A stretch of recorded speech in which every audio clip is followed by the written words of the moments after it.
Est-ce que vous connaissez BlackRock? Sans doute que vous en avez entendu parler durant le mouvement contre la réforme des retraites. BlackRock est une société américaine, un fonds de pension, un gestionnaire d'actifs accusé d'avoir influencé la réforme des retraites pour ses intérêts qui sont ceux d'un système par capitalisation.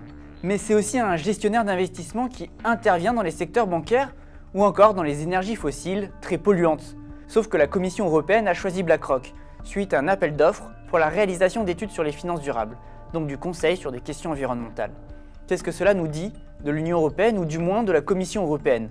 Est-ce que finalement ce n'est pas la démonstration que cette institution n'entend pas les aspirations des peuples européens qui veulent du changement pour un lendemain plus écologique, plus social, plus solidaire?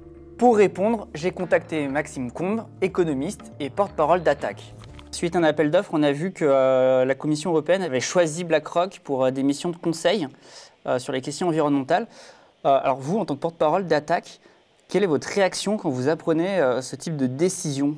Je pense qu'elle est choquante et qu'elle choque l'opinion publique parce qu'on ne peut pas demander à celles et ceux qui sont aujourd'hui responsables notamment des financements contraires à la lutte contre le réchauffement climatique. BlackRock est un des plus gros investisseurs internationaux de fait dans les énergies fossiles, est un des acteurs qui a le plus pesé au sein des conseils d'administration des multinationales à l'échelle planétaire pour empêcher que des résolutions dites pro-climat soient votées dans les assemblées générales de ces entreprises. Ce n'étaient pas nécessairement des résolutions qui allaient transformer le capitalisme, mais même cela, ils ne l'ont pas accepté. Et donc les voir effectivement choisis par la Commission européenne pour donner des conseils à la Commission européenne sur ce qui doit être vert et pas vert sur les marchés financiers, dans les produits financiers, est extrêmement choquant. Après, c'est relativement habituel de la part de la Commission européenne d'aller chercher des intervenants extérieurs et souvent des parties prenantes du sujet pour se faire conseiller par ces parties prenantes-là, par ces banques, par ces entreprises, pour se faire conseiller sur les sujets sur lesquels elles vont être amenées à réguler et qui vont concerner ces mêmes acteurs-là. C'est relativement classique et finalement ça démontre une chose, c'est que la Commission européenne n'a pas nécessairement les compétences en interne sur toute une série de sujets et c'est donc un sujet démocratique fondamentalement de considérer que les pouvoirs publics doivent avoir la compétence et la capacité d'expertise en interne pour ne plus contracter avec des intervenants extérieurs qui sont par ailleurs partie prenante des régulations que les pouvoirs publics devraient prendre. Ça, c'est le problème, en fait, finalement, c'est qu'il y a un conflit d'intérêts, parce qu'on l'a vu, BlackRock est très investi dans le capital de grandes entreprises, et il y a un lien avec des secteurs liés à la construction, au pétrole, au secteur bancaire, et finalement, en fait, on se retrouve en plein conflit d'intérêts dans des secteurs qui sont justement très polluants. Donc BlackRock est un gestionnaire d'actifs, c'est-à-dire qu'il gère les actifs financiers de plein de fonds de pension, de plein d'assureurs et de gens qui ont besoin finalement de confier à quelqu'un meilleur qu'eux le placement sur les marchés financiers de leur épargne ou de leurs actifs financiers. Et donc ça, c'est la plus grosse branche de BlackRock, c'est celle qu'on connaît, c'est ce qui fait aujourd'hui de BlackRock un mastodonte international extrêmement puissant avec qui siège dans un nombre considérable, des milliers et des milliers de conseils d'administration d'entreprises aux quatre coins de la planète. Donc ça en fait un acteur extrêmement puissant à l'échelle internationale, quand bien même il ne possède que 3, 4, 5, 6% de chaque entreprise, parce que de fait, quand il dicte une façon de faire, une marche à suivre, ben, ça s'applique finalement à des milliers d'entreprises au travers de la planète, des milliers de multinationales au travers de la planète. Mais BlackRock a également une branche de conseil auprès des pouvoirs publics, auprès des gouvernements, auprès des institutions, quelles qu'elles soient. Et donc BlackRock intervient très régulièrement pour ces pouvoirs publics-là, pour leur donner des conseils ou pour intervenir sur des politiques qui doivent être mises en œuvre. Et donc BlackRock est intervenu par exemple dans la gestion de ce qui est appelé la crise grecque. BlackRock est très régulièrement sollicité par les pouvoirs publics. La Commission européenne a sollicité BlackRock plein de fois sur la question des retraites, sur la question des marchés financiers et tout ça. Et donc c'est effectivement une source potentielle de conflit d'intérêts. BlackRock se défend en disant que ces deux entités-là au sein de son entreprise sont très largement différenciées. Et à partir du moment où vous avez obtenu des informations relativement importantes sur les politiques que l'Union européenne va mettre en œuvre en Grèce, ou sur ce que souhaite réellement faire l'Union européenne, la Commission européenne en matière de régulation sur les marchés divers, sur les marchés financiers, eh bien vous êtes en position de force pour derrière éventuellement effectivement utiliser ces informations-là. Quoi qu'il en soit, qu'il y ait conflit d'intérêts ou pas, que BlackRock soit en mesure de réellement séparer ces deux activités. Le problème est un problème de nature fondamentalement démocratique, qui est finalement de confier à des acteurs privés externes des conseils sur des politiques d'intérêt public et d'intérêt général qui devraient être prises sans qu'il y ait le moindre risque de ces conflits d'intérêts. Et donc, du coup, c'est la raison pour laquelle il faudrait que la Commission européenne dispose des compétences en interne pour mener ces travaux-là et ne fasse plus appel à des contractants extérieurs. Par ailleurs, c'est extrêmement problématique du point de vue de l'opinion publique, parce qu'à partir du moment où vous renvoyez l'image à l'opinion publique qu'effectivement, il y a un conflit d'intérêts potentiel entre BlackRock, qui va être régulé par des régulations sur lesquelles elle a elle-même donné ses conseils ou ses recommandations auprès de la Commission européenne, là on a quelque chose qui est inextricable et qui est extrêmement problématique du point de vue démocratique et du point de vue de la capacité à laisser penser que les régulations qui vont être prises le sont au nom de l'intérêt général et pas au nom d'un intérêt particulier. Cela même s'il y a une séparation de la filiale de conseil. Alors, ce n'est pas des filiales à l'intérieur, ce sont plein de divisions. BlackRock nous dit qu'ils ont construit des murs infranchissables, des pare-feux infranchissables entre les deux pour penser que les informations qui sont d'un côté ne seront jamais transmises de l'autre. Mais tout cela, c'est des effets d'annonce, c'est des annonces de BlackRock auxquelles on est supposé croire. Et le problème aujourd'hui, c'est que nous avons au contraire besoin de clarification, nous avons besoin de transparence, nous avons besoin d'éléments sur lesquels l'opinion publique puisse clairement avoir confiance sur le fait que les régulations qui vont être mises en œuvre sont des régulations qui sont prises au nom de l'intérêt général. Et malheureusement, ce n'est pas le cas. Et quand on voit le résultat des décisions qui sont prises par la Commission européenne et des propositions qui sont faites notamment en matière de régulation des marchés financiers ou en matière de transition écologique ou en matière de finances vertes, on se rend bien compte que ça suit des intérêts qui sont largement contradictoires avec l'intérêt général. Et donc du coup, là, on a effectivement quelque chose qui se noue, qui est extrêmement problématique et qui devrait être aujourd'hui dénoué et donc du coup extrêmement séparé avec un pare-feu non pas au sein de BlackRock, mais un pare-feu entre les institutions qui sont supposées incarner l'intérêt général, les pouvoirs publics, la Commission européenne, nos gouvernements, nos administrations, nos collectivités territoriales. Entre donc ces institutions-là, le pare-feu doit être instauré et les acteurs privés et les acteurs type BlackRock, les multinationales, qu'elles soient de l'énergie, de la finance ou autre. Est-ce que ce n'est pas aussi un signal un peu provocateur de la part de la Commission européenne? Parce que BlackRock, on en a beaucoup entendu parler pendant le mouvement contre la réforme des retraites. C'est un peu un symbole fort aussi du business as usual. C'est un peu un représentant de l'ancien monde, finalement, cette multinationale. Est-ce que là, finalement, on n'est pas aussi dans des signaux qui sont envoyés un petit peu, voilà, aujourd'hui Sincèrement, sur cette question-là de BlackRock, et ce contrat en particulier, je pense que la Commission européenne ne s'est même pas rendue compte du problème initialement et elle se rend compte a posteriori que ça génère quelque chose de très important du point de vue symbolique. Mais effectivement, c'est symptomatique d'une incapacité à tenir compte de la nécessaire transformation des politiques publiques et de ce qui doit être mis en œuvre. La Commission européenne, depuis toujours finalement, a considéré qu'elle serait plus compétente et plus à même de mettre en œuvre des politiques qui soient adaptées en réunissant toutes les parties prenantes, comme ils disent, tous les stakeholders, qu'ils vont consulter et sur lesquels ils vont se renseigner ou travailler avec eux pour définir quelles sont les politiques à mettre en œuvre. Et ça, c'est extrêmement problématique parce qu'on voit que du coup, les résultats de cela sont des politiques qui sont favorables à certains types d'intérêts et pas à d'autres.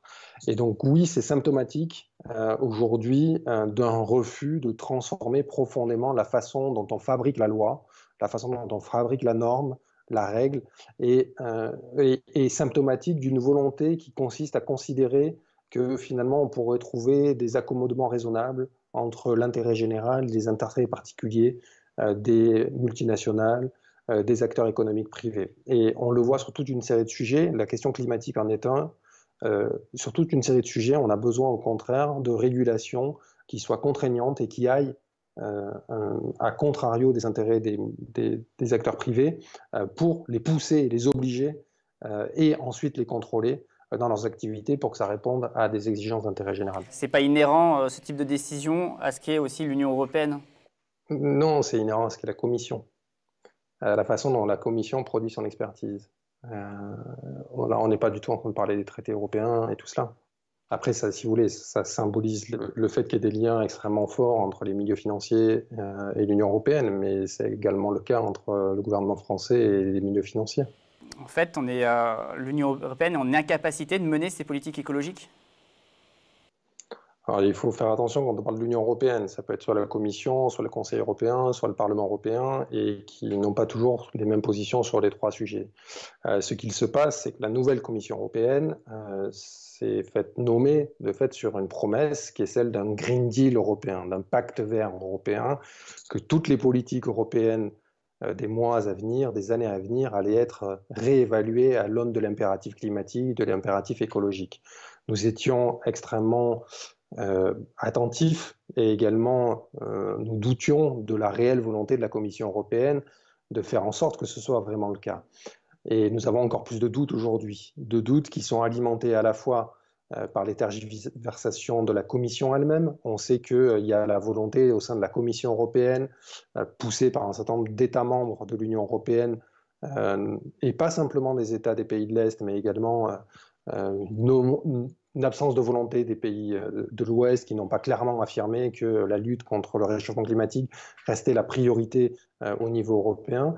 Il y a effectivement la volonté de repousser un certain nombre de décisions, même si ces décisions n'étaient pas révolutionnaires, elles auraient permis d'améliorer la lutte contre le réchauffement climatique, et de les repousser de plusieurs mois, d'un an, et finalement on ne sait pas quand.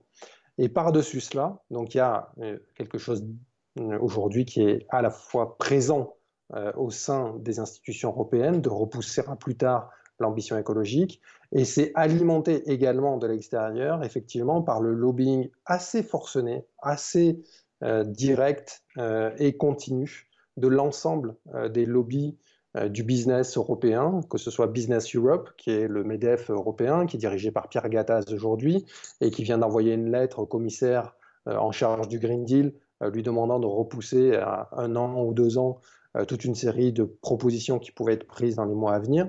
Mais c'est également le cas, effectivement, de la FEP, qui est finalement le lobby des grandes multinationales françaises et des multinationales étrangères présentes sur le sol français, qui ont fait un document absolument génial qui explique par A plus B, effectivement, toutes les mesures sur le plan de la régulation financière, sur le plan de l'amélioration des enjeux liés, y compris à la responsabilité sociale et environnementale des entreprises, mais également toutes les politiques climatiques qui étaient plus ou moins dans les tuyaux, de repousser cela parce que ces entreprises, il faut d'abord les sauver, il faut d'abord sauver leur marché. Voilà, c'est ça le discours. Et effectivement, la jonction des deux, la jonction d'un manque de volonté politique du Conseil européen, des États membres, avec ce lobbying relativement fort et puissant des multinationales et une Commission européenne qui est prête à lâcher parce qu'elle considère également qu'il faut d'abord sauver le capitalisme européen avant d'éventuellement lui donner un tournant vert. Ceci conduit à effectivement une difficulté extrêmement forte aujourd'hui et on va voir dans les semaines prochaines que toute une série de décisions seront reportées. Le problème est que tout cela n'est pas vraiment visible. Tout cela se passe derrière des couloirs obscurs. On a encore moins capacité, nous les ONG, à suivre cela de manière extrêmement précise puisque ça se passe sans notre capacité d'expertise habituelle derrière des portes closes. Et par ailleurs, il se trouve, et c'est quelque chose d'extrêmement problématique qui s'est passé cette semaine, qu'un certain nombre de leaders politiques, comme Pascal Canfin, donc, qui est le président de la commission écologie du Parlement européen, qui a finalement proposé à toute une série de PDG d'entreprises qui sont partie prenante de ce lobbying forcené contre les régulations vertes, qui leur a proposé finalement la possibilité de s'exprimer publiquement dans une tribune qui dit qu'il faut un plan vert, un plan de relance vert en Europe. Et donc là, on a des PDG qui disent cela dans une tribune dans le monde et dont les multinationales sont engagées par le lobbying de Business Europe ou de la FEP auprès de la Commission européenne pour repousser toutes les petites mesures prévues par la Commission au calendrier grec. Et donc c'est ça qui est problématique aujourd'hui en ce moment, c'est que donc du coup il y a un décalage réel entre la réalité de ce qui se passe en termes de lobbying derrière les portes closes ou derrière les Zoom ou les Skype clos auxquels on n'a pas accès et l'affichage médiatique d'un certain nombre de multinationales pour dire regardez, on a fourni des masques, regardez, on a fourni du gel, regardez, on est pour une relance verte. Et dans la réalité, ce qu'ils veulent, c'est sécuriser leur marché, ne pas payer d'impôts, ne pas être contraints par des régulations à l'avenir. Parce que justement, on parlait de cette tribune dans le journal Le Monde, mais dedans, on parle, les signataires parlent d'une alliance européenne des décideurs politiques, des chefs d'entreprise, des dirigeants financiers pour une relance verte. Vous, vous y croyez pas. Vous dites ce n'est pas possible, ce n'est pas avec ces personnes-là qu'on peut aujourd'hui relancer la transition écologique. En tout cas, c'est l'alliance qui aujourd'hui dirige pour partie l'Union européenne. Il y a un certain nombre de gens qui ont signé cette tribune. On peut se demander ce qu'ils font là. Des gens qui ont pu appartenir, y compris aux mouvements sociaux, comme Laroutourou ou comme quelques autres leaders des partis verts européens. Mais par contre, c'est l'alliance, effectivement, de la Commission européenne, du business et de ceux qui dirigent l'Union européenne, une alliance entre les libéraux, conservateurs, principalement, qui disent qu'effectivement, d'abord, la priorité numéro un, ça va être quand même de sauver le capitalisme. Donc, eux l'habillent et disent que ça va être un plan de relance verte, mais avec ces gens-là, on sait qu'on aura très peu de verre. On sait que ce qui va compter, c'est d'abord de sauver toutes les entreprises qui sont aujourd'hui au bord de la faillite, à commencer par le secteur aérien, demain le secteur automobile, et on sait qu'en même temps, le secteur automobile est en train de plaider sa cause pour que toutes les régulations qui devaient accroître, par exemple, le niveau d'exigence en termes d'émissions de polluants, c'est-à-dire baisser les normes ou les augmenter pour qu'il y ait moins de polluants qui soient relâchés dans l'atmosphère par véhicule, eh bien, le secteur automobile fait pression pour que ces normes-là ne voient pas le jour ou soient revues dans les mois à venir. Donc, on a une conjonction, effectivement, de forces qui vont conduire, s'il n'y a pas une forte mobilisation des mouvements sociaux, une forte mobilisation des gauches syndicales, politiques, associatives, mouvementistes et finalement de la société dans son ensemble, pour exiger plus jamais ça, comme le titre de la pétition de toute une série d'organisations de la société civile. Et ce plus jamais ça, c'est pas simplement sur la crise sanitaire ou la crise économique, c'est qu'à un moment donné, il faut traiter les causes qui sont à l'origine de cette crise multidimensionnelle à laquelle nous faisons face. Les sapeurs-pompiers le savent bien, quand vous faites face à un feu, vous devez à la fois éteindre l'incendie et tarir les causes qui pourraient générer sa reprise, même si c'est un peu ailleurs et tout cela. Donc il faut traiter la crise écologique et c'est une opportunité incroyable que nous avons aujourd'hui de pouvoir la traiter, de pouvoir justement apporter des réponses qui soient à la hauteur des enjeux. Les États, les pouvoirs publics sont en train de mettre des milliards et des milliards d'euros dans l'économie réelle et l'économie financière.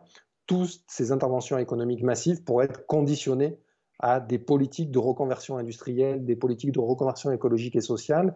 Et c'est un levier formidable qui peut être utilisé aujourd'hui. On le voit, malheureusement, ni en France, ni à Bruxelles, ni à Berlin, ni dans une majorité de pays européens, il y a la volonté de conditionner ces aides, de conditionner cette intervention.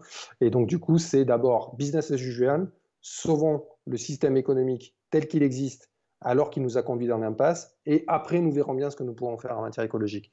Cette dissociation temporelle entre les deux est un danger mortifère auquel nous faisons face. Parce que justement, dans votre pétition, vous dites qu'il faut utiliser les 750 milliards d'euros de la BCE pour les besoins sociaux et écologiques plutôt que pour le marché financier. Aujourd'hui, vous y croyez vraiment que la BCE puisse accepter Non, aujourd'hui, la BCE n'y tient pas, mais l'ensemble des pays membres n'y tiennent pas non plus. Il y a clairement le refus, il y a un double refus au niveau de la BCE. Il y a clairement le refus de revoir cette politique qu'on appelle politique de quantitative easing, c'est-à-dire d'acheter sur les marchés financiers n'importe quel titre financier qui nous passe sous la main pour mettre des liquidités dans le système. La BCE, enfin, on appelle ça finalement, c'est une forme de neutralité d'intervention. On achète n'importe quel titre. Les titres de Total, comme les titres éventuellement des énergéticiens verts, quel que soit ce qui est produit. Voilà. Une des exigences des mouvements sociaux, c'est de dire non. À la limite, si vous voulez intervenir sur les marchés financiers, n'intervenez pas, n'achetez pas tout ce qui est du ressort de l'économie brune, de l'économie qui est nocive pour la planète et pour les habitants. Ça, c'est une première exigence que la BCE ne veut pas mettre en exécution du tout, alors que ça fait des années que c'est proposé par les mouvements sociaux. Et la deuxième chose qui serait exigible et qui est portée par nos organisations, par toute une partie des gauches syndicales, sociales, associatives et politiques, c'est d'exiger que la BCE n'intervienne pas simplement sur les marchés financiers, mais qu'elle soit en mesure d'organiser la solidarité financière à l'échelle des pays de la zone euro, et notamment en mettant des dettes en commun euh, d'une manière ou d'une autre, qui permettrait finalement de desserrer les taux financiers au niveau des gouvernements, au niveau de chaque pays, pour pouvoir financer des politiques bien plus ambitieuses, que ce soit sur le plan social, économique, sanitaire, mais également écologique. Et ça, elle s'y refuse. Et par ailleurs, il y a effectivement un bloc majoritaire au sein, y compris du Parlement européen et des États membres, pour s'y opposer. Ce jour, vendredi, par exemple, au sein du Parlement européen, il a été impossible d'intégrer l'exigence de mettre en place, par exemple, ce qu'on appelle les Corona Bonds, qui consisterait à ce que soit possible d'émettre ensemble des obligations qui contribueraient de fait à mettre ensemble une partie des dettes. On préconise deux transformations fondamentales de la politique de la BCE. Aujourd'hui, la BCE, avec ses 750 milliards d'euros, elle achète des titres sur les marchés financiers. Elle achète des titres de Renault, d'Air France, de toutes ces multinationales qui sont par ailleurs polluantes, extrêmement nocives, qui créent de l'emploi, mais qui créent des emplois qui sont finalement non soutenables dans le temps. Et donc nous préconisons deux choses. Un, qu'elle arrête d'intervenir sur les marchés financiers, parce que ça ne fait qu'alimenter une bulle financière qui entretient effectivement le prix des actions et des obligations sur les marchés financiers, mais est-ce que c'est ça l'enjeu?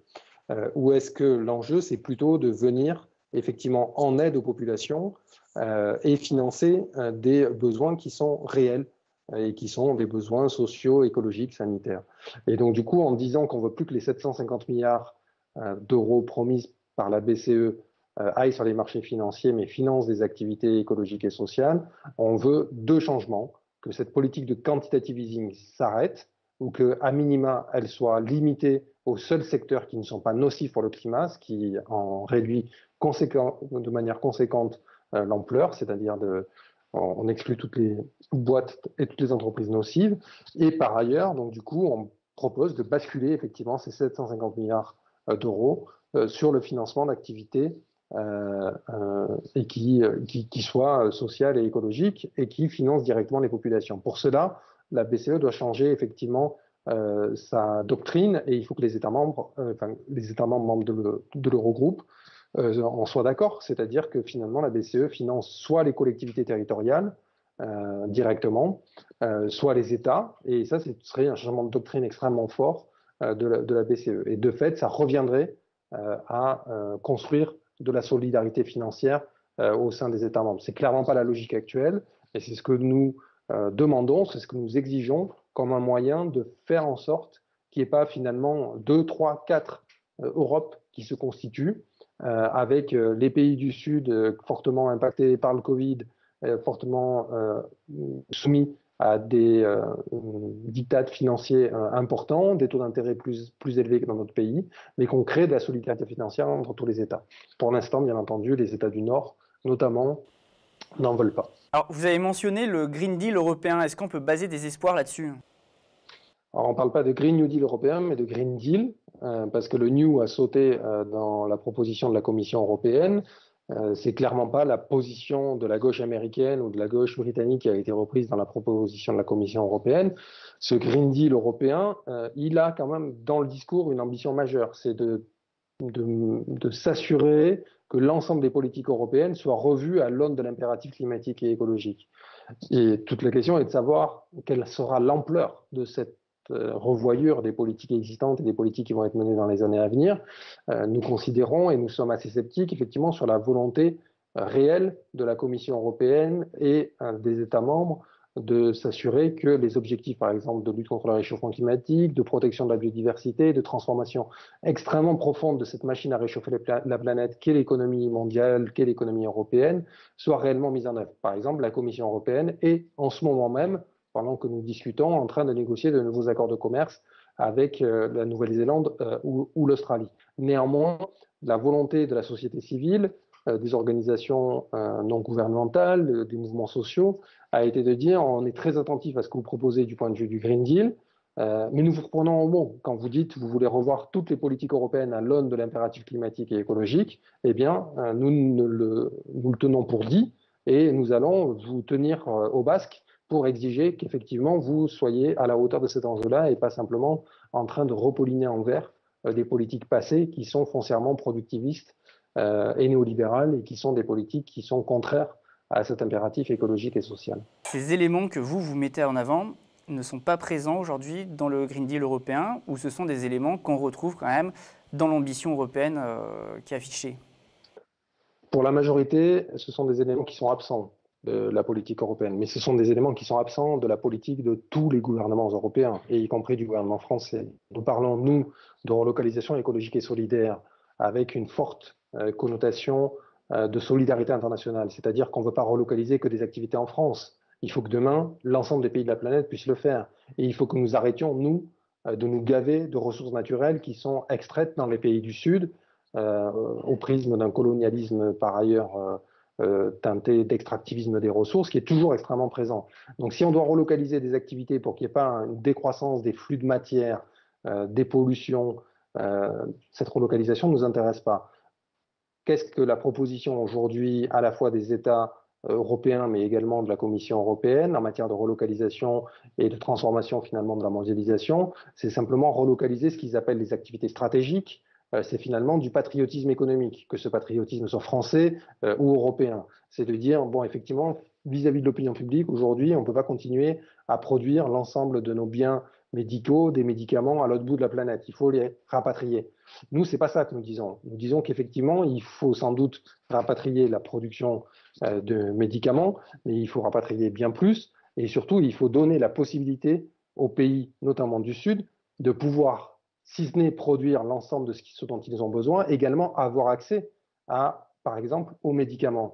Je ne suis pas sûr que la volonté de la Commission européenne aujourd'hui soit demain de lever les brevets et les droits de propriété intellectuelle qui existent sur, par exemple, les médicaments pour que les pays du Sud y aient un accès plus favorable. Voilà, nous, ce que nous portons, cette relocalisation écologique et solidaire, elle est avec une volonté d'interroger de manière extrêmement forte le contenu des productions. Nous ne devons pas tout reproduire comme c'était avant. Il y a des obligations de réduction des ressources naturelles qu'on devrait utiliser et des impacts sur l'environnement. Et par ailleurs, il faut permettre à l'ensemble des populations de la planète d'avoir accès aux ressources dont elles ont besoin et nous d'arrêter de spolier les ressources de l'ensemble des pays du Sud comme nous le faisons aujourd'hui. Alors, la question que j'ai envie de vous poser, c'est le monde d'après, du coup, selon vous, à quoi il ressemble? Le monde d'après, il se construit aujourd'hui.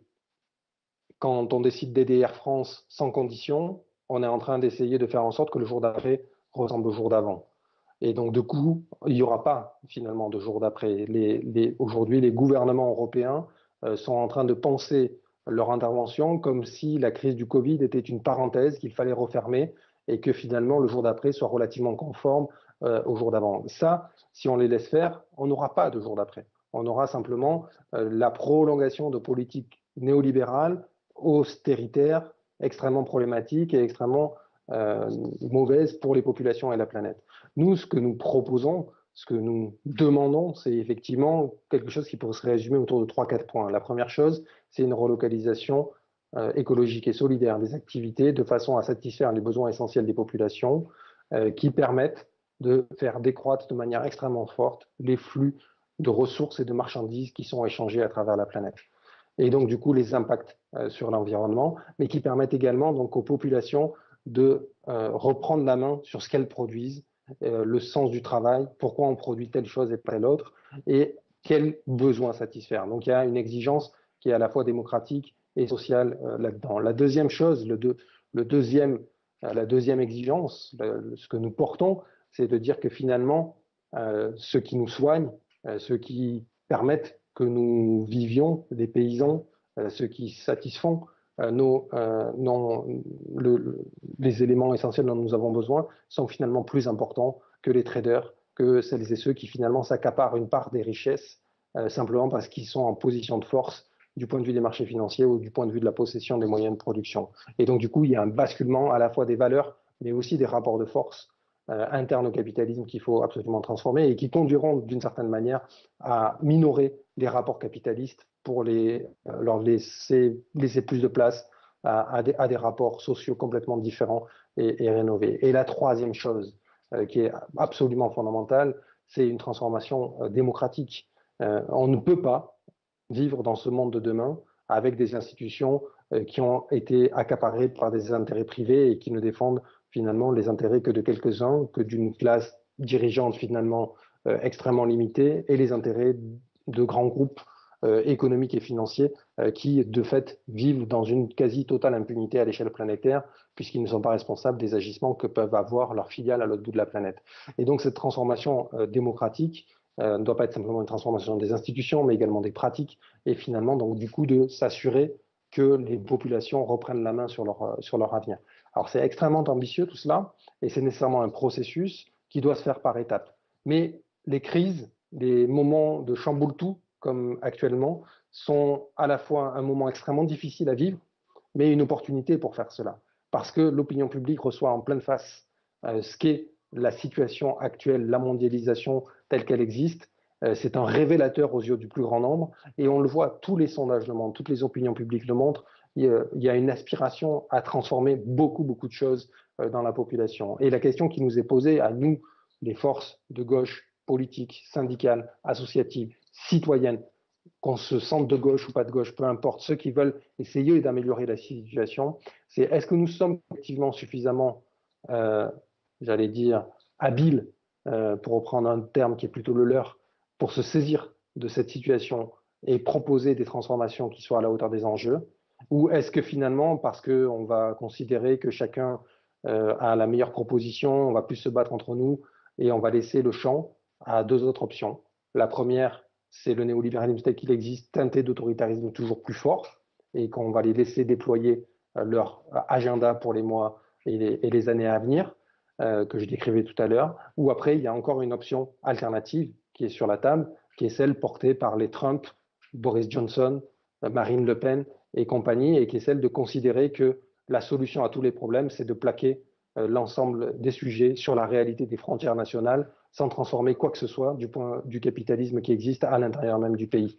Non, cette solution-là, elle est mortifère, elle va conduire à la guerre de tous contre tous, et donc du coup, voilà, nous avons une responsabilité historique en tant que, et vous l'appelez comme vous voulez, les gauches, peu importe, le mouvement altermondialiste, tous ceux qui aspirent à un autre monde, de faire en sorte que nous soyons en mesure de peser sur la situation pour que nos solutions ne soient pas repoussées d'une main, mais deviennent majoritaires parce qu'elles le sont dans la population aujourd'hui pour une grande part d'entre elles, et que demain elles soient en mesure effectivement de peser sur le cours des choses. Je vous remercie Maxime Combes. Pour retrouver la pétition d'Attac qui est co-signée par un certain nombre d'autres organisations dont on vient de parler, c'est notamment sur leur site france.attac.org. La pétition s'intitule « Plus jamais ça, signons pour le jour d'après ». Elle fait suite à une tribune publiée sur France Info, « Plus jamais ça, préparons le jour d'après ». Ce qui est certain, c'est que ce jour d'après, beaucoup cherchent à l'imaginer et se mobilisent pour qu'il corresponde à ce qu'ils attendent.